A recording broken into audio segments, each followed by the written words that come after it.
It was a rainy Monday morning in Mountain View. Sundar Pichai walked into his office early, like always, holding his usual cup of warm chai. He didn't notice anything unusual until he saw the envelope. It was sitting quietly on the edge of his desk. No name on the front. Just one word. Goodbye. Sundar froze. The steam from his chai rose slowly, curling into the gray morning light. But inside him, something much colder spread. He picked up the envelope, his hand suddenly not so steady. The handwriting was soft, almost apologetic, and very familiar. He sat down and opened the letter. Dear Sundar, after 12 years of silence, it's finally time for me to speak. Read the first line again. This wasn't just a job for me. You already know that, or maybe you never did. It was from her Asha, his assistant, the one who had been with him since the early days at Google, before he became CEO. Before the world knew his name. When he was just Sundar, the engineer with kind eyes and too many notebooks, Asha had never asked for recognition. She worked late, flew quietly to meetings, knew everything about his schedule and nothing about his personal life. At least that's what Sundar thought. But as he kept reading, the words in the letter began to change the past. I was never just your assistant, Sundar. I was the silence between your words, the shadow behind your spotlight. And now I'm leaving, not because I want to, but because I must. A knock on the door. His new assistant, Mia, peeked in. She smiled politely, holding his day's agenda. Sundar couldn't speak. He waved her away, still holding the letter. Something was wrong. He kept reading. Do you remember April 14th, 2016? He did. It was the day of a major product launch. Android N. The pressure had been enormous, but somehow everything had gone perfectly. You thought it was your big day. You gave the perfect speech. The demo worked. The applause came. But what you didn't know is that 5 minutes before you went on stage, I received a call. Sundar's heartbeat quickened. My mother was dying, Sundar. I had to choose. Stay and help you, or go say goodbye. He closed his eyes. The memory burned now. He remembered Asha that day, smiling calmly, walking. Behind him with his notes, his water, his lucky pen. I stayed. He felt a tightness in his chest. And I never told you. He looked up from the letter. Outside, the rain had started falling harder, as if the sky itself couldn't hold back anymore. The letter continued. I believed in you. In your kindness, in your quiet strength. But something changed over the years. You became distant. Not just to me, but to yourself. You started forgetting the people behind the machines. The hearts behind the code. Sundar stood up. He looked around his office at the awards, the plaques, the framed headlines. None of them smiled back. Asha's words cut deeper now. This isn't a letter of anger, it's a letter of love. Because once I believed you would change the world and do it without forgetting who you were, the next page was folded inside. He opened it. I've written down 12 memories, one for each year. Read them, and maybe, just maybe, you'll remember who you are too. He turned to the first memory. Year 1, you brought me tea when I had the flu and insisted on covering my calls. You didn't know I cried in the restroom afterwards, not because I was sick, but because no one had ever done that for me before. His knees gave in, and he sat down again. Year 2, you defended me in front of a senior executive who said I was just a glorified calendar manager. You looked him in the eye and said, she is the reason I show up on time. Respect her like you respect me. He kept reading. Each memory was a mirror, each reflection a reminder of the man he had once been. But it wasn't until memory 6 that he stopped breathing for a moment. Year 6, you got a call from your father. You stepped outside, said nothing when you came back. But I heard him say he was proud of you for the first time in your life. I saw you smile like a boy again. His eyes welled up. He had forgotten that call. But she, Hedn, single quotes T. Asha remembered everything. Year 9, you missed your son's school play. You told me later it was because of a critical meeting, but that wasn't true, was it? The truth was you forgot. I reminded you. Twice. He closed. The letter for a moment. What had he become? He had built technologies that reached billions, but he had not seen the tears of the one who stood beside him. He stood up and walked to the window. Outside, the rain had begun to slow. The world looked softer, gentler. But as he turned back to the desk, he noticed something else. A small envelope taped under the chair. He peeled it off, hands trembling. Another note. But this one had only 2 words. She knew. Knew what? He opened it. Heart racing. Inside was a photograph. Him. Asha. And a child. A girl. The back of the photo had one sentence. This is where your truth begins. Sundar's hand dropped the photo. Everything around him blurred. Who was this child? What truth? The door opened again. It was Mia, this time looking nervous. Sir, she said, someone is here to see you. She says ... She says, she's your daughter. Darkness fell across Sundar's eyes. Asha was gone, but her story was only just beginning. Room felt different now. Heavier, quieter, like time itself had paused to let him feel the weight of what he had just read. Sundar stood there, the photo trembling in his hand, his eyes staring blankly at the door where Mia had stood just seconds before. Her words kept echoing in his ears, soft but sharp. She says ... She's your daughter. His daughter. 2 words he had never expected to hear in the same breath. He looked again at the photo, now lying face up on the desk. The child in it had a shy smile and eyes that looked too familiar. Eyes that mirrored his own. Eyes that belonged to someone he had trusted. Admired, depended on for 12 long years. Asha. His assistant. His silent anchor. She had carried so much more than his calendar, more than his secrets, more than the 1,000 tiny tasks he had never noticed. She had carried a life, a truth, a daughter. And she never told him. He walked to the mirror on the far wall, the one placed beside the bookshelf, more for symmetry than use. He stared at himself, the same face that appeared on magazine covers, the same smile that had greeted world leaders. But behind the face, behind the carefully practiced calm, he saw something else. Now. Regret. Mia knocked again. More gently this time. Double quotes. Or ... Should I send her in? His voice caught in his throat. He wasn't ready, but then again, he never had been. He nodded without speaking. The door opened slowly, and there she was. A girl no older than 16, maybe 17. She stepped inside, cautious but unafraid. Her hair was tied in a loose braid, and she wore a simple blue sweatshirt with faded jeans. But it wasn't her clothes that struck Sundar. It was her expression. Quiet, searching, brave. She looked at him with no judgment, no expectation, just curiosity. Hi, she said softly. He opened his mouth but found no words. My name is Anaya. He felt a tremble in his chest. Anaya. You ... You're Asha's daughter? He finally asked, his voice barely audible. She nodded. Double quotes. Yes. And yours. The words hit like a wave, pulling him under memories, guilt, and confusion. He sat down slowly, his hands gripping the arms of the chair like he was holding on to the last piece of solid ground. I didn't know, he said. She never told me. I know, Anaya said. She walked forward, calm but deliberate, and sat across from him. She didn't tell anyone, not even me. Not until last year. He looked at her closely now. The shape of her eyes, the slight tilt of her chin, even the way she held herself with quiet strength, it was all too familiar.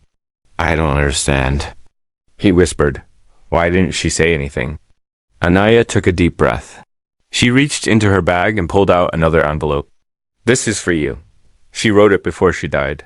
His eyes widened. She's gone? Anaya nodded, her voice trembling for the first time. 4 months ago. Cancer. She fought hard. Never complained. But when the end came, she said she had to make peace with her past. That meant you. Sundar took the envelope with shaking hands. It was sealed with wax. Her old-fashioned way. The same way she used to seal thank you cards at the holidays. He broke the seal and unfolded the letter. Dear Sundar, If you're reading this, then Anaya has found you. I hope she did. I told her it was her choice. I never wanted to place my truth on her shoulders, but she deserved answers. And so, did you dot yes, she is your daughter dot, and no, you didn't. No dot, I chose that. I chose to raise her alone, not out of anger, not out of shame, but out of protection. You were rising so fast. The world needed you. And I knew if I told you then, you would try to choose between duty and love. And that would break you dot. I didn't want you broken dot, so I stayed silent dot, but now, at the end, I see how silence can also wound. How truth delayed becomes truth denied dot asterisk. I am sorry, Sundar. Not for loving you, because I did, deeply, quietly, but for thinking you wouldn't be strong enough to carry both your dream and our daughter. Perhaps I was wrong, and now it is your turn to choose. He sat in silence, the letter resting in his lap, his eyes fixed on the floor. The world outside the window was quiet now. The rain had stopped, but inside him a storm was just beginning. He looked up at Anaya dot double quotes. Do you hate me? He asked dot. She blinked. Then shook her head slowly dot double quotes. No, I don't know you. But I wanted to. He felt something break inside him. A wall he didn't know he had built. A wall made of years of distraction, ambition, and the slow erosion of relationships. Asterisk. What dot dot dot? What do you want from me? He asked dot. She looked at him, steady and calm. Answers. Maybe a chance to know who I came from. And maybe dot dot dot, just maybe. To see if you are the man my mother believed you were. He swallowed hard. I don't know. If I am, he said. Then let's find out, she replied. He smiled faintly. For the first time that day, the weight lifted just a little dot. Anaya stood up. She left more letters, she said. One for each month of her last year. I've only read a few. The rest. She wanted you to read with me. Said it would help us both understand. He nodded, unable to speak. His throat tight with emotion. Reached into her bag again and handed him a small box. Wooden, carved with delicate flowers along the edge. Inside were 12 envelopes, each marked with a single word. Hope, regret, joy, fear, sacrifice, silence, love, anger, peace, loss, truth, beginning. He ran his fingers across the words. Each one like a door he hadn't dared open. Which one do you want to read first? She asked. He looked at her, his voice quiet. Truth. She nodded. They opened the envelope together. Asha's words filled the room once more. Truth is not a weapon, Sundar. It is a bridge. It does not punish. It connects. But only if you are brave enough to walk across it. And just like that, the journey had begun, not just toward a daughter. He never knew but toward the man he had forgotten how to be. Asterisk. It had been 3 days since Anaya first walked into Sundar's office. 3 days since the weight of an entire hidden life had dropped into his world, rearranging everything he thought he knew about himself. About Asha. About the past 12 years, the letters had stayed unopened on his kitchen counter. 12 of them, each holding pieces of Asha's last year. Her final thoughts. Her last gifts. And yet Sundar couldn't bring himself to open another one. Not yet. He sat at his kitchen table long after midnight, staring at the envelope labeled regret. It was the one that frightened him most because regret was not something. He was used to feeling. He had always believed in moving forward, in building, in thinking ahead. That mindset had shaped everything. His work, his leadership, his life. But as he sat there alone, with nothing but the quiet hum of the fridge and the moonlight pouring through the window, he realized something. Terrifying. He had built a future so fast. He forgot to carry himself into it. He picked up the envelope. The paper was soft. Worn at the corners. Touched by someone who had already said goodbye. He opened it. Dear Sundar, regret is the shadow that follows every great dream.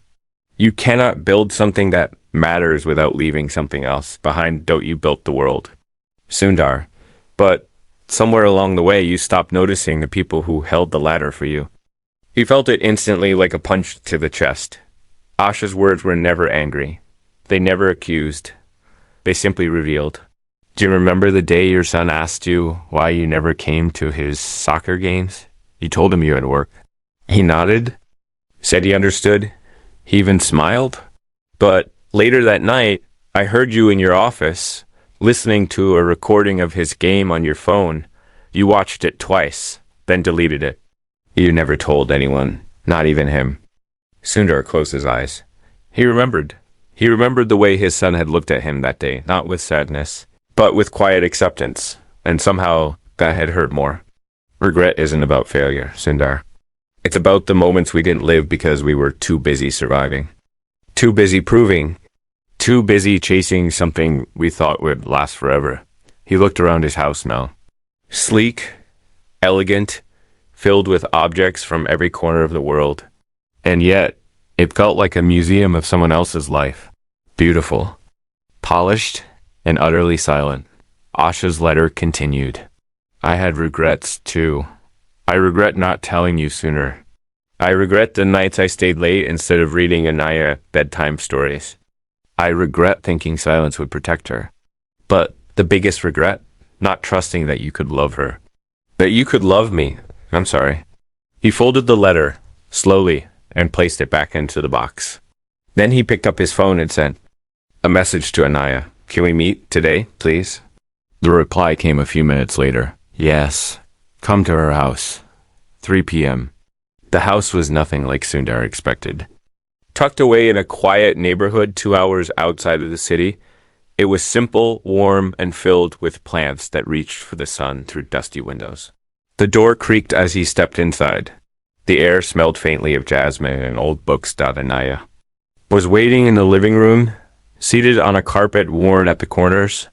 Beside her, on a low table, were 2 cups of chai. She used to make this every evening, Anaya said, even when she was too tired to stand. He sat across from her, hands folded in his lap. "This was her world," he said, looking around. "Yes," Anaya replied, "and you were always part of it, even if you didn't know." Sundar looked toward the shelf behind her. Lined along it were photos, not just of Asha and Anaya, but of Sundar too. Candid ones, from conferences, events, even one where he was sitting on a bench laughing with a colleague, taken from a distance. She kept these. She said they reminded her why she believed in people. He felt his throat tighten. "I read the letter," he said. "The one about regret." Anaya nodded. "That one was hard for me too. She talks about the soccer game, and my son. I had forgotten about that day." Anaya looked at him for a long moment. "Did you ever forgive yourself for missing those things?" He shook his head slowly. "No, I just buried it, like everything else. She said you were the best listener she ever met. But you stopped listening to yourself," he exhaled. "Long and slow. I want to change that," he said. "I want to know her. Through you, through these letters, if you'll let me." Anaya reached into the box and pulled out another envelope. "Let's read this one together," she said. "It's called Silence." He opened it, his hands no longer trembling. "Dear Sundar, silence is where love hides when it's afraid. I was silent with you because I didn't know how to be anything else. We lived in a world of machines and logic. I was good at understanding what you needed before you even asked. But I never let you see what I needed. I needed to be seen, not just noticed, not just thanked with a quick nod or a bonus. Seen, truly, like a person, like a partner, but I was afraid. You were too kind to hurt me, but too focused to see me. And so we lived in parallel, together but alone. I don't blame you for that. I blame myself for never reaching across the space between us. But Anaya, she's the sound I never made, the word I never spoke, and now maybe she will speak the things I never could." As Sundar read, he felt something shift in the air. Not a dramatic revelation, not a lightning bolt, but a soft turning of a page, like the first breeze after a long winter. "I don't want this to be just a guilt journey," he said. "I want to know what made her laugh, what scared her, what gave her hope." Anaya smiled. "Then you should read the letter labeled Joy Next." They opened it together, sitting shoulder to shoulder on that old carpet. Asha's voice filled the room again. Joy was the morning she spilled coffee on your code notes, and you laughed instead of yelling. Joy was watching you play chess with interns. Joy was knowing you would always carry your chai cup with both hands like it was a treasure. Joy was watching Anaya sleep, knowing that somewhere, a quiet kindness had once sparked the courage that created her. And in that moment, Sundar realized something profound. This wasn't a story of secrets. It was a story of second chances. And they had just begun writing theirs. Asterisk, the house was quiet again, long after the letters had been put away and the sun had dipped below the edge of the hills outside the window. Anaya had gone upstairs to rest, and Sundar remained seated in the living room. The same floor cushions, the same faint scent of jasmine, the same stillness that somehow made everything louder. Inside his mind, he had never felt more aware of time. Not the kind measured by meetings in minutes, but the kind that slipped by silently, taking entire seasons of life with it. He was starting to understand how much of his past had been lived without ever being fully present. He reached into the box again. The next envelope had a single word written in Asha's soft handwriting. Fear. He hesitated. It was easier to remember the successes, the achievements, the moments when everything went right. But fear, that was different. Fear was the feeling he'd buried the deepest, the part he never shared. Not with colleagues, not even with himself. He opened the envelope slowly, like unsealing a wound that had waited too long. Dear Sundar, fear isn't always loud. Sometimes it whispers. It whispers that you are not enough, even when the world says you are. It tells you that love is dangerous, that success must come at a cost, that if you pause just for a second, everything might fall apart. You once told me, back in the early days, that your greatest fear wasn't failure. It was becoming someone you didn't recognize. He paused, heart catching in his chest. Do you recognize yourself now, Sundar? The words sat heavy on the page. He remembered saying that. He had been fresh out of a long day, still new in his role as a senior engineer. He had just given a talk that everyone praised, but afterwards he confessed to Asha that he felt hollow, that he was scared he would become too polished, too distant. Someone who smiled perfectly and spoke gently but forgot how to be real. Asha had said nothing then, just placed a quiet hand on his shoulder and offered him chai. But she had remembered. All these years, I feared losing you, the letter continued. Not to another person, not to anger, but to the version of you that stopped feeling, the one that was too careful to cry, too busy to listen, too praised to doubt. That's when I began to fall silent, not because I didn't care, but because I didn't want to be just another voice lost in the noise around you. He leaned forward now, elbows resting on his knees, the letter still in hand. I feared telling you about Anaya. I feared that you would see her as a problem to solve instead of a person to know. I feared I had waited too long. But mostly, I feared being wrong about you, because if I was wrong, then everything I believed in about kindness, respect, and quiet leadership would crumble too. He looked up at the photograph still sitting on the table. Asha. Smiling. Anaya. Younger. Brighter. And him. Standing beside them, unaware. Fear made me a mother in hiding. But love kept me strong. Strong enough to raise her, protect her, and now, at the end, give her back to the truth. He folded the letter slowly, and something shifted inside. Him. Not a dramatic revelation. Not a sudden change. But the kind of shift that happens when something you were holding tightly for years finally loosens its grip. He wasn't sure how long he sat there. Maybe an hour. Maybe more. The room had darkened, and only the dim lamp beside the shelf lit his face. He heard footsteps. Anaya appeared at the edge of the room, wrapped in a blanket, her hair pulled into a messy bun. You're still here, she said softly. He nodded. I read fear. She sat down beside him. It was one of the hardest for me too. He turned to her. Do you have fears? He asked. Yes, she said, not hesitating. I feared you wouldn't care. That you'd read the letters and move on. That I'd just be A complication. Something to carry, not someone to know. He met her gaze. You're not a complication, he said. You single quotes dot a beginning I never knew I needed. A quiet beat passed between them, then she reached into the box.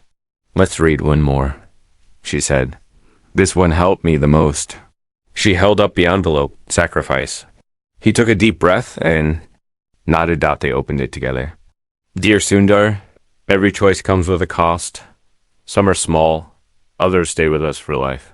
I made sacrifices I never spoke of. Not because I wanted to be a martyr, but because love sometimes asks us to let go of what we want for the sake of what someone else needs. I gave up a promotion once, do you remember? He did, vaguely. She had been offered a senior operations role at another division. He had encouraged her to take it. She smiled, thanked him, and declined. He never asked why. I didn't take the job because Anaya was 6, and she needed me close. I chose her, every time. He felt something twist in his chest. But I also chose you. Not in the way most people understand. I chose to stay, to support you, to believe in you, even when it meant setting aside my own dreams. Some people called me foolish. Others said I lacked ambition, but they never understood. Believing in someone else's mission when it aligns with your values is not weakness, it's strength. I was proud to stand behind you, even when you never turned around to see. He looked at Anaya. She gave up so much. He whispered. Yes, Anaya said. But she never once made me feel like I was a burden. She said love isn't measured by what we gain, but by what we're willing to give without being asked. He closed his eyes. I don't know if I can ever repay her. Anaya shook her head gently. You don't have to. Just be who she believed you were. That's enough. Outside, the wind picked up slightly. Leaves rustled against the windows. Sundar stood and walked to the bookshelf. He ran his fingers along the spines of the books, old novels, technical manuals, even a poetry collection in Tamil. He pulled it out. Inside, on the first page, Asha had written something. A single sentence. To feel deeply is not weakness. It is the beginning of true strength. He stared at the words for a long time, and when he finally spoke, his voice was quiet. Tomorrow, he said, I want to meet your teachers. I want to see your school, your world, everything she built for you. Will you take me? Anaya smiled. Yes, I think she'd like that. They sat together a little longer, listening to the silence. But this time, it didn't feel empty. It felt full of everything unsaid, everything still possible. Asterisk, the next morning came quietly. With golden light leaking through the sheer curtains of Asha's home, Sundar had barely slept. His thoughts ran all night, restless and looping, never quite landing on anything solid. He had read 4 letters now: truth, regret, silence, sacrifice, each one tearing something open inside him. Yet, in their pain, they had begun to stitch something else together backwards. Not towards guilt, but forward, towards something fragile. Something real. He stood outside the small bedroom where Anaya slept, listening to her soft, even breathing. He hadn't heard that sound in years, the innocent, steady rhythm of someone unburdened by performance or expectation. It reminded him of when his own children were small, before their lives had become reduced to rush phone calls, digital calendars, and apologies sent in the form of gifts. By the time Anaya came downstairs, he had made tea. Not perfectly, not the way Asha did it, but close enough that Anaya smiled when she tasted it. She would have said it needed more cardamom. She teased gently. He smiled. I'll try again tomorrow. Good, she said, because I think tomorrow's going to matter. They drove in silence to her school, a modest public high school on the edge of town. The parking lot was half full when they arrived.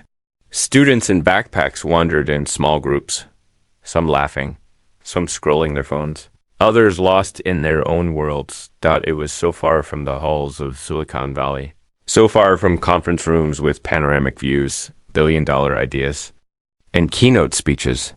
And yet, Sundar felt something here that he hadn't felt in years. Life. unfiltered. And UNPOLESAED. Led him through the front doors. They passed walls decorated with student projects, motivational quotes painted in chipped letters, and a long row of photographs showcasing graduating classes through the years. But what stopped him was the large mural near the library. A painting of a tree. Its roots ran deep, curling beneath the ground like veins of memory. Its branches stretched high, filled with bright leaves.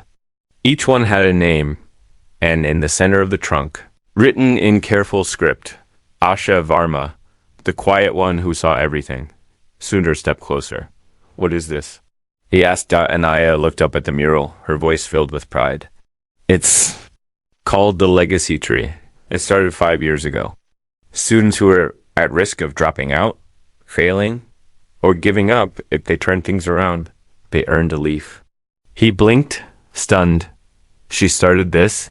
"Yes, she volunteered here every Tuesday and Friday, mentoring students, helping them apply to college, teaching soft skills. She said these kids were like fragile code, messy, misunderstood, but worth debugging." He laughed softly. It was the kind of thing she would say.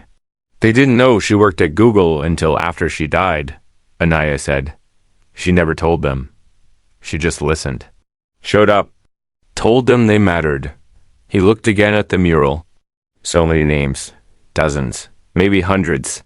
I never knew she did this," he said, voice catching. Anaya nodded. She didn't need to be seen. She just needed to serve.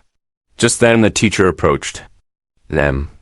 Tall, kind eyes, salt and pepper hair. "You must be Sundar," he said. "I'm Mr. Adele. Asha told me a lot about you." Sundar offered his hand. She never mentioned this place. Not once. Mr. Dale smiled gently. That was her way. But she left. "Something for you. Come with me." They followed him into a small office behind the library. The walls were lined with books, posters, and student thank you notes. From a drawer, Mr. Dale pulled out a thin folder. "Asha gave this to me a few weeks before she passed. She said you'd come eventually." Inside was a stack of letters. But these were different. They weren't written to Sundar. They were about him. "She used to talk about you during mentorship sessions," Mr. Dale explained. "Not in a way you might think. She used you as an example." "A lesson? What kind of lesson?" Sundar asked. Mr. Dale smiled. "That success isn't about power. It's about remembering the people who help you climb. She said you taught her that early on, before the pressure changed you." Sundar opened the first letter. It was from a student named Eli. "Asha told us about her boss. How he once paused an entire presentation to fix the way someone's name was mispronounced. How he thanked janitors after meetings. How he asked questions, not to test people, but to understand them. She said, you'll know when you meet someone like him, not because they shine, but because they reflect the light back to others." Sundar's throat tightened. He opened another letter. Then another. Stories poured out, fragments of kindness he had long forgotten, seen through her eyes, shared with young lives she believed in. He realized something profound. Asha hadn't just preserved the best version of him. She had passed it on. Asterisk that evening. They returned to her house, the letters from the school still in his hand. He placed them beside the box of Asha's final year. Anaya brought 2 cups of chai. This time she had added the perfect amount of cardamom. "I want to read another," Sundar said. "Which one next?" Anaya looked through the box and pulled out one that neither of them had dared open yet. Anger. He took a slow breath, then opened it. "Dear Sundar, asterisk. You always thought I never got angry, but I did. I just didn't show it. I was angry when people interrupted me in meetings. I was angry when my opinions were echoed by someone else and suddenly taken seriously. I was angry when I gave everything and still had to prove I deserved to be there. But I wasn't angry at you, not at first. I admired you. I learned from you. But over time, I began to see that you were no longer with the people, you were above them. I wanted to shout. To shake you. To remind you of the man who once stayed behind after a conference just to help a janitor find his lost phone. The man who once skipped dinner to listen to an intern explain a broken algorithm. Where'd that man go? I was angry because I missed him. Because I believed in him. And because I hoped deep down you'd find your way back. By the time he finished reading, tears sat quietly in his eyes. Not dramatic, not loud, just real. I'm going to be him again, he whispered. Anaya nodded. She believed you would. Outside, the sky turned indigo, the day fading into memory. But something new had begun to rise in the space where anger had lived. Resolve. The kind that doesn't come from being right, but from wanting to do right. Tomorrow, he said, I want to tell your story, her story, not just to my teams. To the world, she deserves more than silence. Anaya didn't speak right away. When she did, her voice was gentle. Then read the last 3 letters first. Peace, loss, and beginning. She said those 3 should be read together when you're ready. He looked at the box, then at the photo, then at the mural still vivid in his memory. I think I'm ready, he said. But he wasn't. Not. For what he would find in those last 3 letters. Not for the final truth. Asha had saved for the end. Asterisk. The night stretched longer than most. Not because it was darker or colder, but because Sundar knew what waited inside the last 3 envelopes. He sat alone in Asha's living room, the air still scented faintly with old flowers, time-worn pages, and memory. Anaya had gone to bed hours ago. The box of letters sat before him, now lighter, now familiar, now heavy in a different way. 3 envelopes. Remain. Peace. Loss. Beginning. Asha single quotes S final trilogy. He reached for peace first, feeling the curve of the paper as if it carried her breath. He opened it slowly, almost reverently, unfolding it like a sacred truth. Dear Sundar, peace is not the absence of pain. It's the decision to stop running from it. I did not live a perfect life. I did not make all the right choices. But I made them with my whole heart. And I leave this world not in bitterness, but in peace. Because I gave everything I could. I leave you with no debts. No anger. Only a hope that you will stop chasing perfection and instead chase presence. Stop trying to lead the world without first standing in it. You taught me once that a quiet voice could move mountains, but then you forgot your own. I hope these letters helped you remember. If they did, then I am already at peace. He held the letter for a long moment, eyes closed. She wasn't writing for sympathy, not even for forgiveness. She was writing because she believed people could still become more than they had been. And he knew, now more than ever, he didn't want to waste that faith. He reached for the next letter. Lost. His hands shook slightly as he opened it. Dear Sundar, there are some losses that never announce themselves. They live in the spaces between conversations. In the birthdays missed. In the moments when someone needed you and you weren't there. I lost you long before. You knew I was gone. You were right beside me every day. We shared elevators, meetings, tea. And yet, you didn't see when my hands trembled. When my smile grew tired. When I began to shrink in the silence. But loss is also a teacher. It taught me that love doesn't have to be loud. It just has to be honest. And though you didn't see me, I saw you. All of you. Not the headlines, not the speeches, not the title. Just the man trying so hard not to fail that he forgot how to rest. I love that man, Sundar, not because he was perfect, but because he tried. His breath caught this time. The tears came without permission. Not in dramatic sobs, but quiet and unstoppable. He didn't wipe them away. He let them fall, because this was not just grief. It was gratitude. For being seen even when he hadn't deserved it. And then finally, the last letter. Beginning. He took it in his hands, heavier than the rest. Folded twice, not once. The ink inside had bled slightly as if her hands were unsteady that day. Dear Sundar, this is not the end. If you're reading this, then Anaya knows you, and you know her. And that means everything I hoped for has already begun. She is stronger than me, more direct, more open, and she carries your stubbornness, your quiet fire. Do not make the mistake of trying to lead her.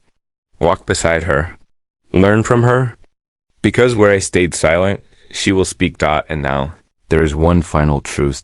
Something I never told you. When Anaya was born, I gave her middle name. I wrote it on her birth certificate. When no one was watching. Anaya Sundari, after your mother, because I knew even back then that love in any form should never be hidden. Even if the world didn't know, I would know. And so would she. Her name is your legacy now, not the code, not the products, not the company. Her teacher. Listen to her.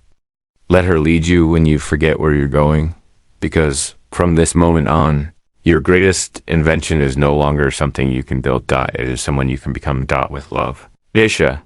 He sat in silence, the final letter open in his lap. His eyes soft, no longer guarded.